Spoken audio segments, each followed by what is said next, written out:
Assalamualaikum warahmatullahi wabarakatuh. Alhamdulillah wassalatu wassalamu ala Rasulillah wa ala alihi wa sahbihi wa man tabi'ahu wa mawalah. Yang saya hormati pembina yayasan, ketua beserta seluruh pengurus, tak dapat saya sebut satu persatu, para asatidz Mazpurah, para habaib, alim ulama, pemimpin-pemimpin negeri dan bangsa. Insyaallah kita semua dimuliakan Allah Subhanahu wa taala. Amin ya rabbal alamin. Tahun 1998, 22 tahun yang lalu, ada 100 anak Indonesia yang mendapatkan beasiswa Al-Azhar. Dari 1000 anak Indonesia yang ikut tes, yang lulus itu 100. Salah satunya adalah Ustadz Agus Jaya. Saya ikut juga. Lalu kami yang lulus-lulus ini, sebelum berangkat pelatihan bahasa Arab di Jurang Mangu Timur di Jakarta. Saya satu kelas dengan Ustadz Agus Jaya. Kesan saya tentang beliau, orangnya satu, berani. Jadi waktu itu yang mengajar kursus bahasa Arab itu namanya Dr. siapa namanya Ustaz? Akram Malibari. Saya ingat, cuman ngetes dia aja masih ingat. Dr. Akram Malibari ini lulusan dari Kairo. Orangnya sangat keras, disiplin. Ngomong kalau sembarangan dia tunjuk, ulang sekali lagi. Jadi saya hampir tak pernah bicara, saya takut. Tapi Ustaz Agus Jaya berani. Nah, jadi kita itu selalu ingat teman-teman kita itu biasanya paling berani, paling nakal, paling pintar. Jadi Ustaz Agus Jaya alhamdulillah sampai hari ini, dan saya yakin dan percaya Pondok Pesantren Pena Kita Bisa Milad yang kedua ini adalah bagian dari keberanian Ustaz Agus Jaya. Saya bangga menjadi sahabat Ustaz Agus Jaya. Saya tak bisa mensupport apa-apa, maka kehadiran saya pada acara ini satu sisi sebagai kehormatan, tapi satu sisi mungkin inilah yang bisa menambah amal ketika nanti mati menghadap Allah. Ceramah ini tidak mengalir lagi, karena andai saya ceramah sesudah saya mati, jamaah lari semua. Belum mati aja jamaah udah lari karena Covid.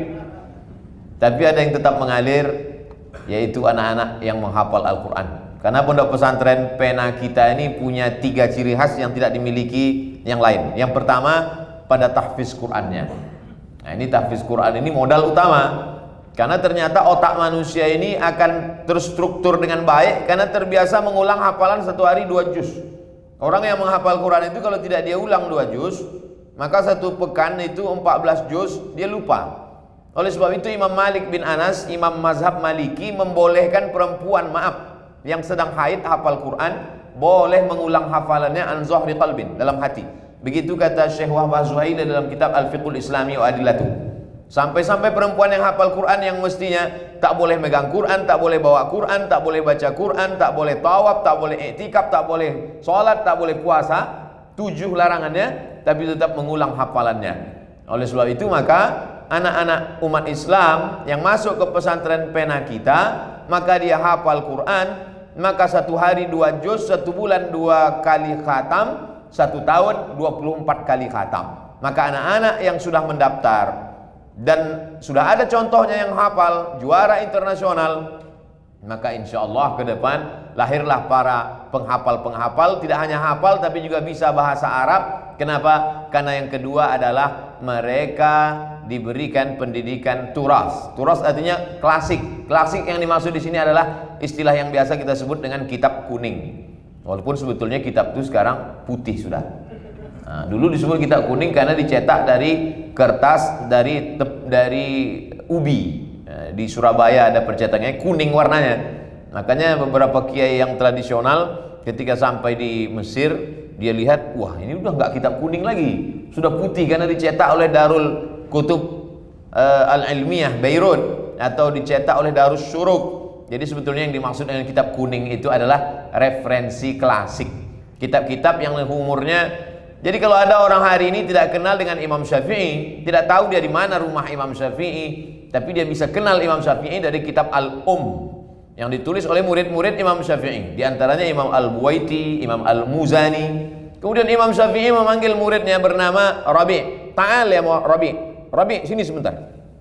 Rabi' pun datang. Kata Imam Syafi'i, "Uktub, tulis risalah." Imam Rabi' pun menulis risalah Imam Syafi'i selesai 300 halaman. Tidak pakai www.google.com, tidak pakai maktabah syamilah, murni dari kepalanya. Jadi kalau Imam Syafi'i itu meninggal tahun 204 di Mesir, makamnya di Fustat. Kami ziarah ke masjid beliau, Masjid Imam Syafi'i.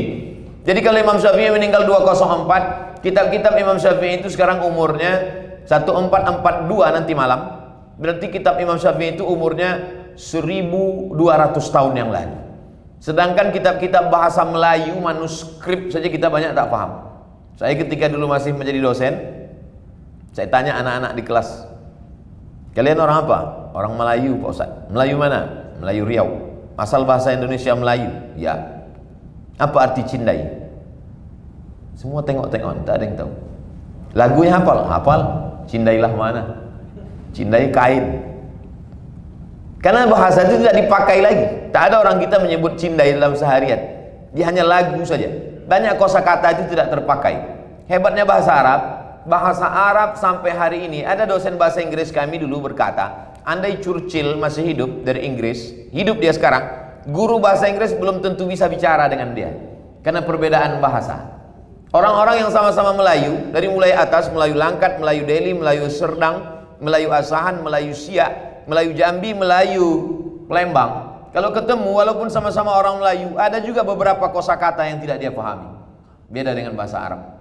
Siapapun orangnya dari Yaman sampai Maroko, Habib Mahdi sekolah di Yaman, saya di Maroko, kalau ketemu bisa bahasa Arab. Karena bahasa Arab tidak mengalami perubahan. Apa yang membuat bahasa Arab itu bisa terjadi kekuatan yang luar biasa? Karena Al-Quran dibaca dengan bahasa aslinya.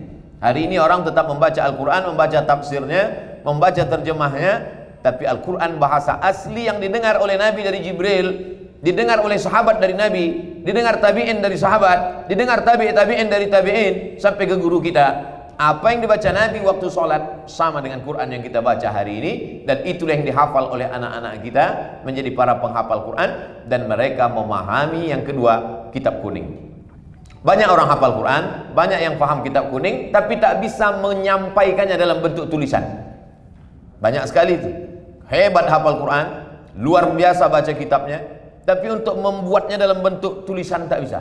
Nah, pena kita, dia punya 3. Referensi Quran, kemudian dia kuasai kitab kuning, dan dia bisa menulis karya ilmiah. Itu yang disebutkan Ustaz Agus Jaya tadi, bahwa ada karya-karya ilmiah, dan santri-santri ini juara musabaqah menulis karya ilmiah. Mudah-mudahan 3 kelebihan ini menjadi kelebihan yang membuat dia menjadi istimewa di antara kita. Bukan bersaing jahat, bersaing dengki negatif, tidak, tapi fastabiqul khairat, berlomba-lomba yang tidak dimiliki oleh orang lain. Jadi nanti kalau ada yang bertanya, apa beda santri-santri dari pena kita itu, Bapak Ibu bisa jelaskan. Kalau tak bisa jelaskan, tadi sudah dijelaskan Ustadz Somad, tinggal cari aja videonya di youtube.com insyaallah.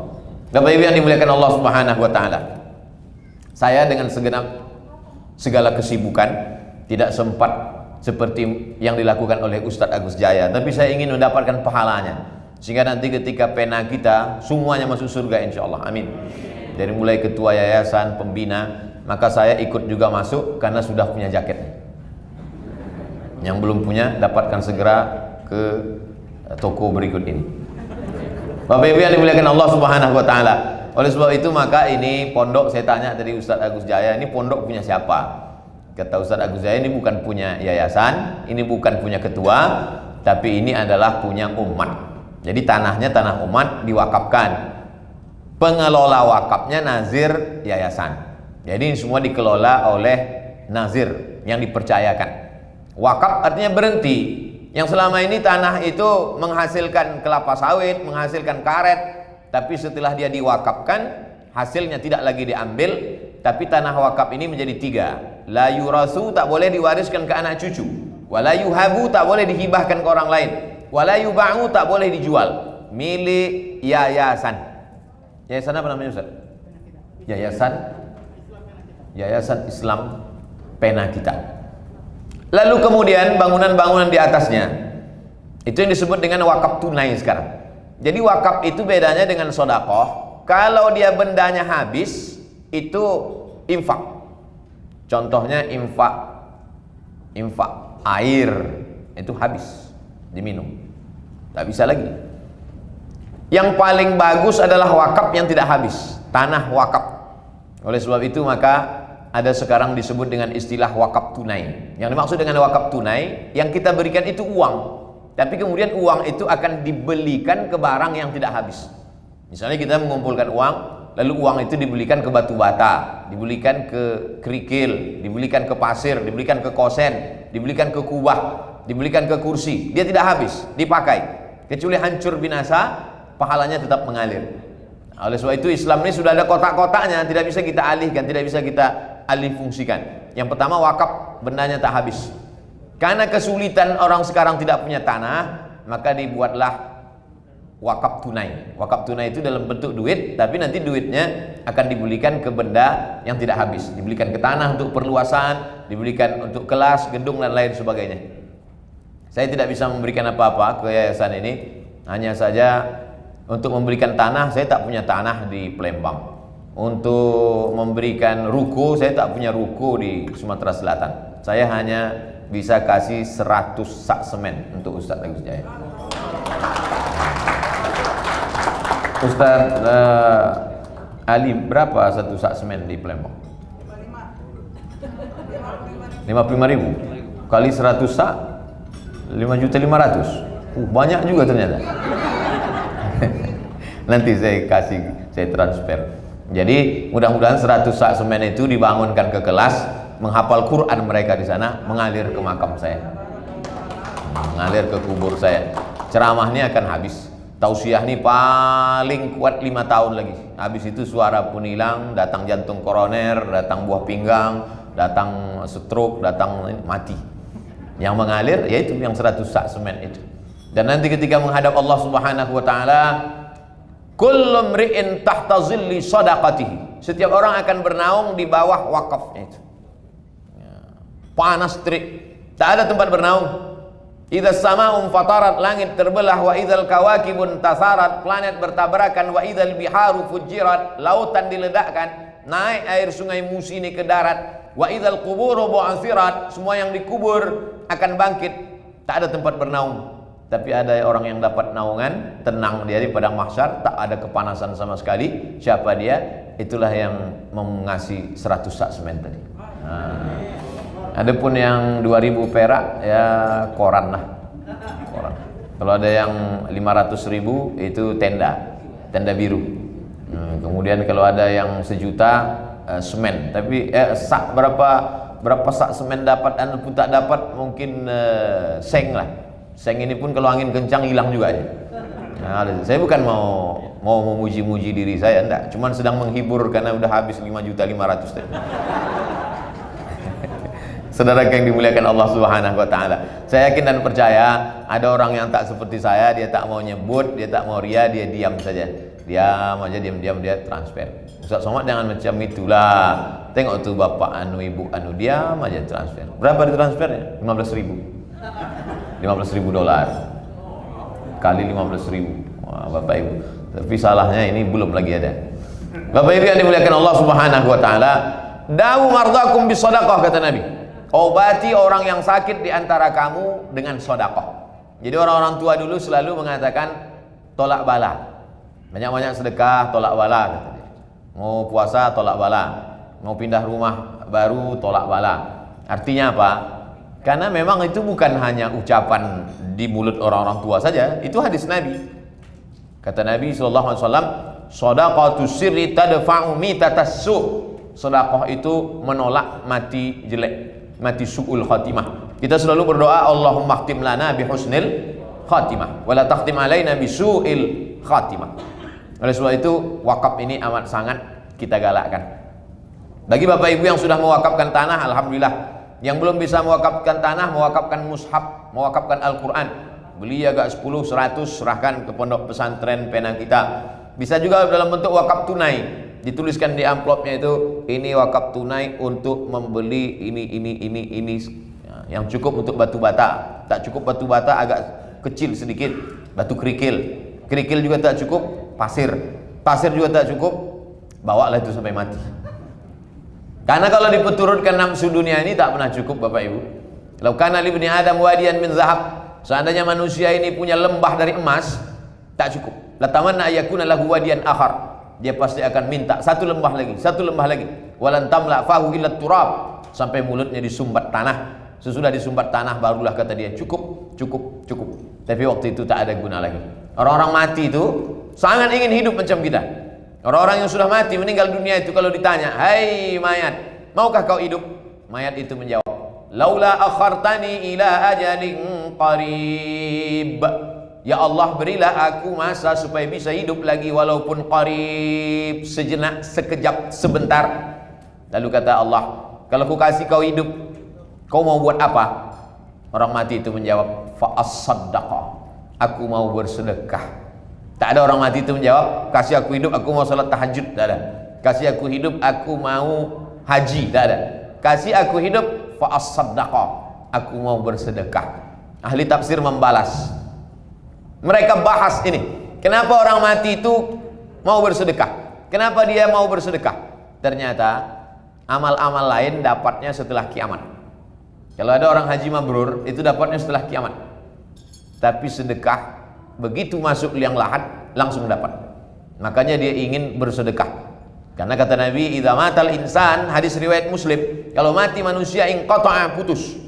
Yang tak putus itu diantaranya adalah shadaqatun jariyah, sedekah yang tetap terus mengalir. Oleh sebab itu, mengulang kaji bagi Bapak Ibu yang ada diberikan Allah kelapangan rezeki, dan kita memang tidak bisa berkata nunggu lapang, karena memang semuanya selalu merasa kurang. Nantilah sesudah anak-anak ini besar baru bersedekah. Rupanya makin besar anak, makin besar pengeluaran. Nantilah anak ini setelah kuliah baru berinfak. Rupanya setelah kuliah makin besar pula biaya kuliah. Nantilah setelah tamat untuk nyogok lagi masuk PNS. Nantilah setelah anak ini kerja, setelah kerja menyiapkan dana lagi untuk biaya nikahnya. Nantilah setelah nikah makin banyak biaya, cucu minta juga. Jadi kalau diperturutkan hidup ini sampai mati kita tak akan berbagi. Makanya begitu ada, jangan pikir-pikir lagi, berikan. Wa ma tunfiqu min khairin fa huwa yukhlifuh. Apapun yang kau berikan akan diganti Allah Subhanahu wa taala. Bagaimana dengan orang yang pelit, bakhil, kedekut, medit, dia genggam, dia tahan, tak mau dia bagikan. Wa man kafara, siapa yang tak mau, fa innallaha ghaniyun, Allah Maha Kaya. Allah Maha Kaya. Allah tidak perlu harta kita itu. Sesungguhnya kita berwakaf. Ustaz berbolak-balik tadi kata ke Ustaz wakaf, ada juga Ustaz mengatakan infak, ada juga Ustaz mengatakan sedekah. Kalau wakaf barangnya tak habis, wakaf tanah, wakaf kelas, wakaf sumur bor, wakaf kosen, wakaf pintu. Kalau sedekah dia barang, sedekah air, sedekah duit. Kalau infak dia barang, infak air, infak kue, infak handphone, infak kamera, infak TV. Habis itu hilang, hancur. Kalau sedekah, itulah maha adilnya Allah. Kalau kau punya duit banyak, wakaf. Tak bisa wakaf, infak. Tak bisa infak, baru sedekah. Senyum. Tapi sekarang tak bisa, pakai masker. Tabassumika fi wajhi akhika shadaqah. Senyummu ke wajah saudaramu sedekah. Dulu kita senyum dibalas orang senyum. Sekarang kita senyum dia takut Covid. Oleh sebab itu maka tinggal dua saja lagi, wakaf dan infak. Tadi Ustaz itu apa namanya? Ustaz kasih dalam bentuk duit, kemudian duit itu nanti akan dibelikan ke semen. Semen itu menjadi kelas, maka dia disebut dengan wakaf. Wakaf artinya berhenti dia dari menghasilkan sesuatu dari kantong kita, tapi dia menghasilkan lebih kekal dan abadi. Karena setiap anak yang mengaji, membaca Al-Quran di situ, pagi, petang, siang dan malam, macam bunyi tawan nanti anak-anak itu membaca di Quran, membaca Quran di kelas itu, maka mengalirlah pahalanya, mengalirlah dia pagi petang juga, lapanglah alam barzah kita, terang benderanglah kubur kita. Kenapa? Karena wakaf-wakaf ini. Adapun yang lain-lain ini tinggal Bapak Ibu, tinggal. Lama hidup banyak dirasa, jauh berjalan banyak ditengok. Saya sudah bolak-balik mengikuti pemakaman, dari mulai pejabat-pejabat, orang kaya-kaya. Belum pernah saya tengok orang kaya mati bawa mobil, tak ada. Mobil itu hanya sampai pelataran parkir. Habis itu pulanglah kepala dinas, kepala badan, kepala kantor, yang berkepala, yang tak ada kepala, semuanya pulang. Anak-anak menantu menangislah situ semua. Habis tisu setengah kotak. Habis itu mereka pun pulang ke rumah, mulai nonton TV, mulai buka handphone. Awalnya dia tersenyum, hari kedua cekikikan ketawa, hari ketiga mulai dia membuka laci mana STNK BPKB, mulai dia pergi ke kantor Samsat untuk balik nama, akhirnya dijual, kelahi, rebut-rebutan, tak mempan ke hukum, pergi ke dukun santet, mati juga. Habis. Tapi kalau sempatlah kita mewakafkan ini, itu sajalah yang mengalir di hadapan Allah Subhanahu wa taala. Da'u mardakum bisadaqah. Yang sakit-sakit berobat sudah, medis sudah, alternatif sudah, makan herbal sudah, belum juga sembuh. Maka tak ada cara lain kata Nabi, da'u mardakum bisadaqah. Obati dengan sedekah. Saya sampaikan hadis tentang da'u mardakum bisadaqah di Masjid Islamic Center Kabupaten Kampar, Bangkinang, Provinsi Riau. Selesai acara pengajian datang bapak-bapak. Ustaz Somad, iya pak. Hadis yang Ustaz sampaikan tadi, da'u mardakum bisadaqah, sudah kami amalkan. Alhamdulillah, saya baru menyampaikan, bapak sudah mengamalkan. Gimana ceritanya? Istri saya kena penyakit kista pak Ustaz. Hasil ronsen nampak sebesar duit logam, putih sudah sebesar duit logam di maaf di rahimnya itu. Akhirnya kata dokter, ini mesti dibuang kista. Tapi efeknya kalau kista ini dibuang, rahimnya hilang sekalian dan ibu tak bisa hamil lagi. Perempuan kalau sudah diponis begitu dokter, menangis si ibu itu, bapak itu pula tersenyum. Kan? Banyak yang senyum kan? Akhirnya Pak Ustaz, kami tahu tentang hadis da'u mardakum bisadaqah. Sedekahlah, sedekahlah. Sedekahlah kami Pak Ustaz. Kami cari pondok pesantren, kami buatkan sumur bor. Pondok pesantren ini kan biasanya santrinya banyak, kamar mandi 2, ngantrinya panjang. Sampai-sampai hampir keluar masuk balik ke dalam. Kami buatkan WC, kami kasih santunan anak yatim, fakir miskin, pergi kami ke panti jompo. Akhirnya Pak Ustaz cek lagi ke rumah sakit, USG, dilihat mengerucut, mengecil kista itu, kecil, hilang, tak jadi operasi. Dokternya malah bertanya, ibu makan apa? Biasa, makan nasi lemak, nasi uduk. Kenapa bisa hilang? Tak tahu. Rupanya mereka mengamalkan da'u mardakum bisadaqah. Jadi gimana Pak Dokter? Selamat, tidak perlu operasi, rahimnya tak perlu diangkat dan bisa mengandung lagi. Senyum istrinya, suami pula menangis.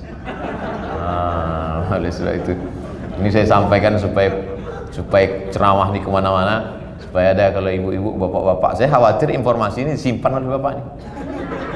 Tapi insya Allah setelah ini tak bisa lagi dia simpan, karena sudah menjadi pengajian yang ditonton semua orang. Da'u mardakum bisadaqah. Itu kisah nyata, true story, bukan cerita zaman Nabi dulu, bukan zaman sahabat, zaman sekarang. Orang yang masih hidup sampai sekarang. Cerita langsung ke saya. Lalu kemudian pula ada di buku Abu Amar Al-Misri, judul bukunya Sa'ah wa Sa'ah Gharaib wa Taraib, cerita aneh-aneh dan unik-unik yang terjadi di dunia. Seorang warga negara Saudi Arabia sakit, pergi ke Amerika, medical check up, dari ujung rambut sampai ke ujung kaki dicek, ada penyakit yang tak ada obatnya.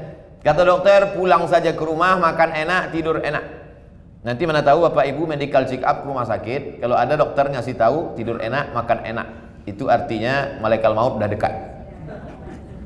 Pulang ke rumah, tidur enak, makan enak. Dia tahu. Akhirnya dia pulang ke Saudi Arabia, disedekahkannya lah semua. Dia mau mengamalkan da'u mardakum bisadaqah. Dia bagi-bagikan. Habis itu medical check up terakhir, pergi dia ke Amerika. Dicek lagi, heran dokter di Amerika itu. Makan apa? Biasa, tak ada apa-apa. Terapi apa? Tak ada terapi. Dia hanya mengamalkan hadis Nabi SAW. Akhirnya sembuh. Nama bukunya Sa'ah wa Sa'ah Gharaib wa Taraib. Sudah diterjemahkan ke bahasa Indonesia, judulnya Semua Ada Saatnya. Penerjemahnya Abdul Somad LCMA. Ujung-ujungnya jual buku juga. Enggak, saya tak jual buku. Buku itu dulu saya terjemahkan 12 tahun yang lalu. Dan sekarang dijual oleh penerbit di Jakarta. Tulisnya di situ, penerjemah Abdul Somad LCMA. Tapi saya tak dapat duit. Kenapa? Karena tak ada perjanjian royalti. Tapi tetap saya sampaikan. Kenapa? Karena isi kandungannya di dalam membangkitkan semangat orang-orang yang sakit dan lain sebagainya. Lalu kemudian ada seorang ulama ahli hadis namanya Imam Abdurrahman Ibnu Mahdi. Imam Abdurrahman Ibnu Mahdi didatangi oleh seseorang yang lututnya sakit lutut yang sampai bernanah tak sembuh-sembuh. Wahai Imam Abdurrahman Ibnu Mahdi, tolong doakan aku, lututku sakit bernanah. Kata Imam Abdurrahman Ibnu Mahdi, tunggu aku sholat sunat 2 rakaat.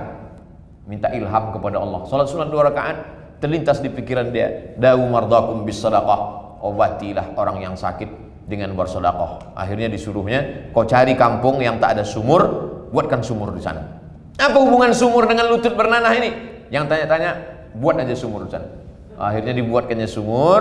Orang yang susah mendapatkan air pun mengambil air dari sumur. Setiap mereka selesai mandi, selesai masak, selesai minum, mereka berdoa, ya Allah, turunkanlah rahmat kepada orang yang membuat sumur ini, maka sembuhlah. Orang beriman mudah. Apa hubungan sumur dengan lutut? Innama amruhu iza arada syai'an ayakula lahu kun fayakun. Datang ke Ustaz Agus Jaya, tanya sumur bor apa yang mau dibuat, tanya air minum steril tanpa nanti dimasak di dapur untuk minum santri-santri para penghafal Quran.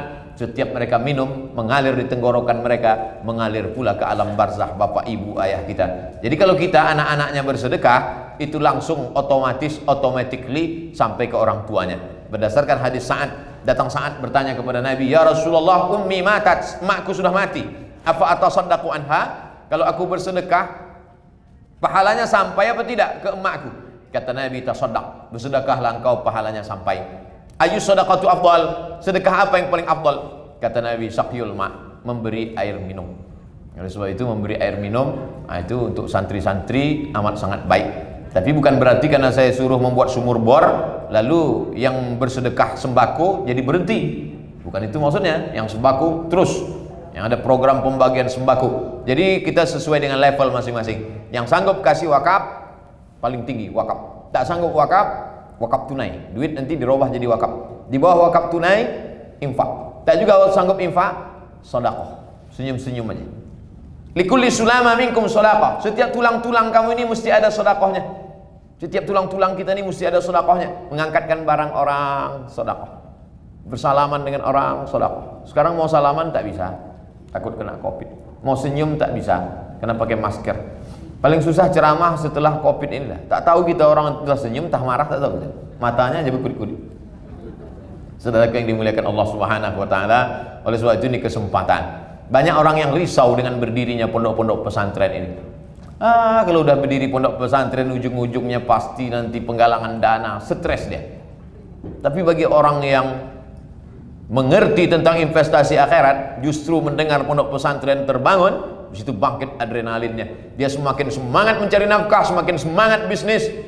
Maka yang kaya raya dengan bisnisnya, yang punya kekuasaan dengan tanda tangannya, APBD, mumpung masih berlaku tanda tangan itu, arahkan ke pondok pesantren. Ya, nanti sesudah pensiun baru datang ke Ustaz. Banyak juga nih orang-orang datang ke saya, apa yang bisa saya bantu Pak Ustaz? Bapak masih ada jabatan, baru aja pensiun. Banyak-banyak zikir aja lah Pak. Mumpung tanda tangan masih laku, mainkan. Mumpung jabatan masih ada, gunakan. Tapi jangan gara-gara itu ditangkap KPK. Bapak Ibu yang dimuliakan Allah Subhanahu wa taala. Saya ceramah ini tak pandai lembut-lembut, langsung-langsung aja. Yang kasih, kasih. Yang tak kasih, neraka jahanam siap. Banyak orang tersinggung, sakit hati. Tapi ini tadi akhirat dia baru terima kasih sama saya. Nyari saya dia nanti. Terima kasih Pak Ustadz. Kalau tak Ustadz sampaikan dulu, tak jadi ku jual mobil itu Pak Ustadz untuk bersedekah. Oleh sebab itu Bapak Ibu yang dimuliakan Allah Subhanahu wa taala, tidak ada amal yang paling hebat daripada sedekah. Kenapa begitu? Karena orang yang banyak ibadah, kalau dia bakhil, lebih hebat lagi orang yang sedekah tapi ibadahnya biasa-biasa saja. Salatnya, tapi jangan gara-gara ini pula salat Jumat aja. Kau nggak salat zuhur, kata Ustaz Somad yang penting sedekah. Nah, bukan, salatnya yang wajib-wajib aja, ibadah sunatnya kurang, tapi sedekahnya luar biasa. Itu lebih disukai Allah Subhanahu wa taala daripada orang yang banyak ibadah. Makanya selalu kita diajak hayya 'alal falah. Marilah menuju kemenangan. Siapa yang menang itu? Wa may yuqa syuhha nafsihi. Siapa yang selamat dari penyakit syuh, fa ulaika humul muflihun. Itulah orang yang menang. Syuh itu adalah keterikatan, kemelekatan benda ke dalam hati. Kalau sudah melekat harta itu dalam hati, nantilah Pak Ustaz sedekah udah agak tua makin pelit. Makanya kadang orang sudah tua itu otak sudah tak ingat lagi. Salat zuhur pun 2 rakaat. Sahur tadi ikut sama kita, jam 2 makan siang. Tak ingat, tapi surat tanah ingat. Nah, itu dia. Ya keburu minum Adam. Anak Adam manusia itu makin tua, tapi yang 2 ini tetap muda. Apa dia? Hubbul mal, cinta pada harta, wa karahiyatul maut, hubbud dunya, cinta kepada dunia. Makanya jangan heran kalau orang makin tua makin ganas, makin tua makin surat tanah itu sampai lapuk di bawah bantal. Oleh sebab itu maka jangan tunggu tua, mumpung masih muda, mumpung masih sehat. Wa sihhataka qabla saqamika, masa sehatmu sebelum kau sakit. Wa ghinaka qabla faqrika, masa kayamu sebelum engkau miskin. Mungkin ada yang terlintas di hati Bapak Ibu, ini musim Covid, kenapa Ustaz nih petang nih ceramah semangat sekali? Mungkin karena jaket baru ini ada juga pengaruh. Hebat Ustaz Agus Jaya, pandai dia, makin pede saya kan. Bapak Ibu yang dimuliakan Allah Subhanahu wa taala, sudah saya sampaikan semua manfaat-manfaatnya. Tentu kita semua mau mati dalam keadaan husnul khatimah. Tak ada gunanya hidup ini banyak amal kalau mati dalam keadaan su'ul khatimah. Dan yang bisa menjamin husnul khatimah itu adalah sedekah. Meninggal sedang tawaf di belakang makam Ibrahim, sedang sholat sunat di sujud terakhir di tanah haram, di Masjidil Haram dalam keadaan berwudu. Tak ada yang lebih mulia daripada itu. Pakai kain ihram di belakang makam Ibrahim dalam keadaan berwudu di tanah haram di Masjidil Haram. Semua orang heran. Akhirnya datanglah orang menjumpai emak dari yang meninggal ini. Anak muda, anak ibu meninggal wali Allah. Apa amalannya? Malamnya saya tengok dia tidur biasa. Makannya juga tiap hari makan, tak ada dia puasa sunat banyak betul. Terus kok begitu amalnya? Tak tahu saya kata emaknya. Tak tahu saya apa amalnya sampai mati dalam keadaan sujud terakhir tempat paling mulia. Beberapa hari setelah itu datanglah seorang ibu membawa beberapa orang anak. Kata ibu ini, anak lajang yang meninggal ini selalu membagikan gajinya kepada kami sedekah, keutamaan sedekah. Itulah makna hadis Nabi, shadaqatus sirri tadfa'u mitatas su', menolak mati su'ul khatimah. Beberapa hari meninggal, datang janda membawa anak yatim. Rupanya ini anak muda bersedekah, dimuliakan Allah. Makanya nanti kalau ada di antara bapak meninggal, beberapa hari setelah itu datang janda, itu ciri husnul khatimah.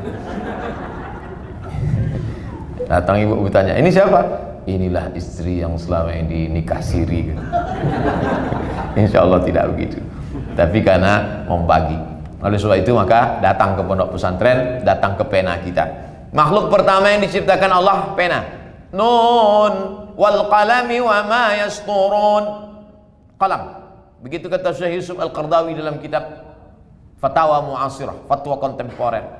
Jadi pena inilah perantara Allah Ta'ala mengajarkan ilmu kepada kita.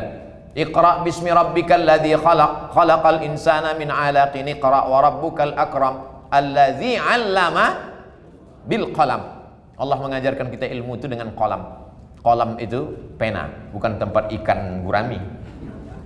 Qalam. Pena kita bahasa Arabnya qalamuna. Nah, Ustaz Agus Jaya walaupun dia lama di Mesir, dia tidak petantang petenteng pakai bahasa Arab.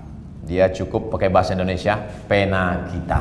Nah, dia mau menunjukkan dia cinta bahasa Indonesia. Bukan berarti dia tak pandai bahasa Arab, dia lama di Arab. Oleh sebab itu, pena kita.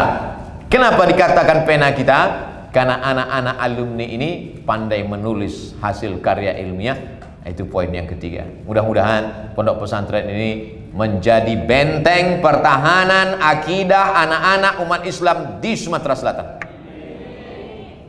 Tidak ada yang bisa menyelamatkan anak kita dari narkoba, dari LGBT, dari pergaulan bebas, dari zina.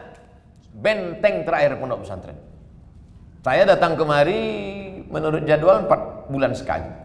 4 bulan sekali BKB, 4 bulan sekali keliling. Berapa kabupaten Habib? 17 kabupaten. Belum kita masuk semua lagi ya? Belum. Baru 6 kabupaten kami masuk. Kabupaten yang saya sudah masuk semuanya itu cuma Aceh, 41 titik. Lebih banyak pula di Aceh daripada di Riau lagi. Papua 2 kali, Raja Ampat, Fak-Fak, Sorong.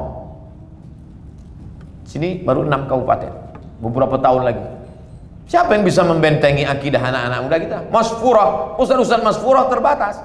Maka yang bisa membentengi ini pondok pesantren. Makanya saya dimanapun pondok pesantren mengundang, membangkitkan semangat, sudah aku sampaikan. Makanya nanti kalau ditanya saya di padang mahsyar, hai Abdul Somad, sudah kau selamatkan anak-anak muda di Sumatera Selatan?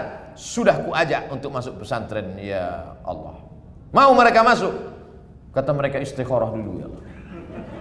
Tak ada. Yang namanya istikharah itu kalau antara yang baik dengan yang tak baik. Ini antara istikharah itu antara yang baik dengan yang baik sekali, baru kita istikharah. Adapun pondok pesantren tidak ada istikharah. Daftarkan segera. Daftarkan anak-anak Anda ke pesantren pena kita sebelum tanggal penutupan berikut ini. Nah, potong 1 menit, masukkan Instagram, like and share. Saudara yang dimuliakan Allah Subhanahu wa taala, maka sekarang ini luar biasa serangannya. Serangan dari sekuler, serangan dari liberal, serangan dari komunis, serangan dari ateis. Berpindah agama itu macam pindah sendal aja orang sekarang. Coba tengok di internet, pindah agama, pindah agama. Pagi ini, siang ini, sore ini, macam pindah dari mie ayam ke bakso. Mudah saja mereka. Nikah dengan ini, agama ini. Nikah dengan ini, agama ini. La ilaha illallah Muhammad Rasulullah. Tak ada lagi rasa takutnya kepada Allah Subhanahu wa taala. Makanya benteng-benteng ahlu sunnah wal jamaah ini adalah pondok-pondok pesantren. Saya ucapkan banyak terima kasih kepada Ustadz Agus Jaya beserta sahabat-sahabat, beserta profesor yang mau bersusah payah sudah di milad yang kedua ini dan mengajak saya untuk ikut serta. Mudah-mudahan saya termasuk dalam golongan yang mendapatkan husnul khotimah. Karena kalau kita sendiri tak bisa, kita mesti berjamaah. Kata Nabi, alaikum bil jamaah. Hendaklah kamu berjamaah. Wa minal itsnaini ab'adu. Setan akan menjauh kalau dari 2 orang. 2 orang, 3 orang berkumpul berjamaah beramai-ramai, maka keberkahan akan turun. Saya ini datang menumpang tuah dari pena kita ini. Sehingga nanti ketika gerombolan kelompok pena kita ini masuk surga, saya juga insya Allah akan ikut dalam golongan ini. Yang masuk itu nanti yang udah punya jaket-jaket aja. Punya undangan-undangan ini masuk juga, cuma agak-agak lama lah sedikit. Bapak Ibu yang dimuliakan Allah, kami sama Habib Mahdi. Habib Mahdi tadi paling cemas jangan sampai salah jaket. Masya Allah, tabarakallah. Kebahagiaan yang luar biasa. Saya ucapkan banyak terima kasih selama menyampaikan tausiah singkat ini. Banyak tutur kata menyinggung perasaan tak berkenan di hati. Mudah-mudahan Bapak Ibu mau memaafkan silap salah saya. Kalau Bapak Ibu marah, gondok dengan tausiah saya ini, ungkapkanlah kemarahan itu dengan mengirimkan semen-semen, batu bata, batu kerikil, kirimkan ke Ustadz Gus Jaya. Inilah dendamku sama Ustadz Somad. Nih 10 truk. Tapi cashnya mereka yang bayar. Bapak Ibu yang dimuliakan Allah Subhanahu wa taala, mudah-mudahan pondok pesantren ini menjadi benteng pertahanan, menjadi pelanjut para ulama. Kami-kami yang tua-tua ini menghadap Allah tak ragu sedikit pun, karena pengganti-pengganti kami sudah siap. Kawan kami, sahabat kami, satu angkatan sama-sama di Mesir meninggal dunia. Satu angkatan nih, Ustaz Toto Haryanto meninggal. Kemarin pula Imam Masjid Agung Batam, sahabat kami, hafal Quran, meninggal dunia. Kami ini pun tinggal menunggu giliran aja. Kalau saya dengan Ustaz Agus Jaya, dulu pula saya absennya beliau AG, saya AB, Abdul Somad, Agus Jaya. Saya duluan. Tapi kabarnya absen dari belakang pula. Terserahlah Ustaz, mau dari ujung, dari belakang, dari tengah, yang penting kita sudah berbuat. Masalah kita mati nanti tak perlu khawatir, karena amal-amal ini insya Allah mengalir. Mudah-mudahan mereka mendoakan kita, bangun mereka tengah malam berdoa, Rabbi firli wali walidayya warhamhuma kama rabbayani shaghira. Saya menyampaikan kepuasan hati saya sudah dilibatkan dengan pena kita. Apa-apa yang perlu kirimkan saya bagian endorse-nya aja. Buat video, mengajak, pendaftaran, daftarkan Anda sekarang juga. Kekurangan semen 500 sak lagi. Terima kasih, mohon maaf. Wassalamualaikum warahmatullahi wabarakatuh. Waalaikumsalam warahmatullahi wabarakatuh.